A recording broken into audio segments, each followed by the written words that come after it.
Like if you found the video valuable. Detective Marcus Hale had seen his fair share of crime scenes, blood-soaked carpets, ransacked offices, cold eyes staring at ceilings, but the private study of Arthur Valen unsettled him more than he cared to admit.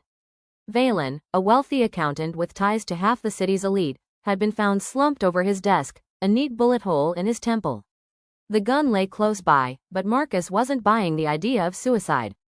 The desk was pristine except for one thing. A leather-bound ledger, its pages filled with meticulous handwriting. Marcus flipped through it and frowned.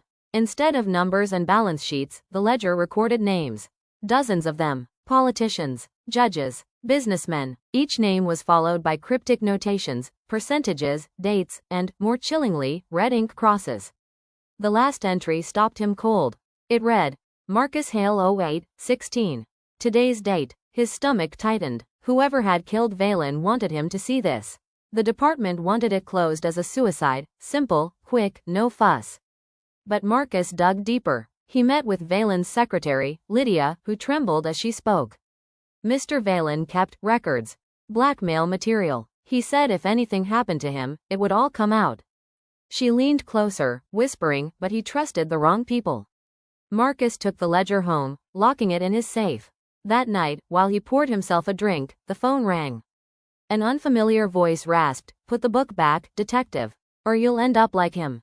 Click. His apartment suddenly felt too quiet, too watched. The next morning, Marcus traced one of the names in the ledger, a judge with a reputation for clean rulings. Except the ledger showed hefty percentages beside his name, payouts disguised as donations. When Marcus tried to contact him, the judge's assistant claimed the man was on leave. Hours later, Marcus saw on the evening news. The judge was found drowned in his own pool. Another red cross in the ledger turned real. Someone was crossing names off the list. Marcus realized he couldn't trust anyone in the department. Too many of his colleagues might already be in the ledger. He turned to Lydia again. She admitted Valen had hinted at an insurance file, something bigger than the ledger. Together, they searched Valen's estate. In a false panel behind the mirror of the study, Marcus discovered a thin envelope. Inside were photographs, contracts, and bank slips. Enough to ruin half the city's power players. But there was something else, an unsigned letter addressed to Marcus. If you're reading this, I am already dead.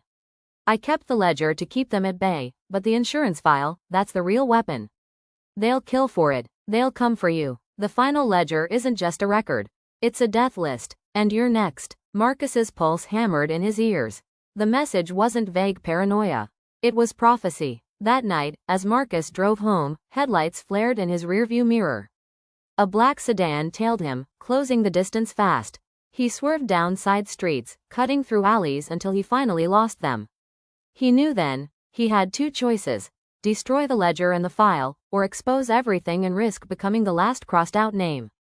At dawn, Marcus stood on the courthouse steps with the envelope in his hands. Reporters swarmed as he declared an official corruption case, dropping the evidence into the hands of the press. Chaos erupted. Arrest warrants flew. Careers ended. And Marcus? He kept one secret to himself, the ledger. Because when he checked it again that night, he found a fresh entry written in unfamiliar handwriting. Lydia Ross 08-17. Tomorrow's date. And the pen marks weren't his.